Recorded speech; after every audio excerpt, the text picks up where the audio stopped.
let's have a look at the Gaan Girk. Now, in the form, there are two new moves that you're going to learn. You're going to learn the actual Gaan Girk block and you're going to learn a ridge hand. So let me just introduce you quickly to what those two are and how they might work. So, if we stand at a bit of an angle, you'll be able to see better. This is for dealing with a low kick that's coming in from my outside, so coming in from around this quarter. So, very similar to a block you've already done. So, as he gives me that kick, I'm going to block like this, leading in nicely straight into a front kick.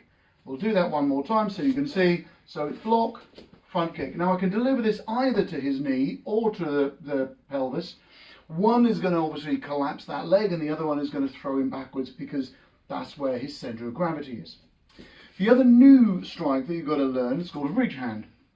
And for that, we're looking at this bit of the hand here. You keep that thumb tucked in. This is the bit you're going to hit with. Now, it is not the most powerful strike because, frankly, these bones are not that strong. But if you can imagine this coming in from this sort of angle and coming straight in under the jawline, that will drop him like a sack off.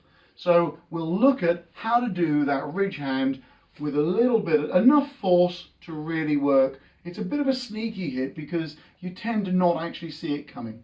That's what we'll be working on in this form.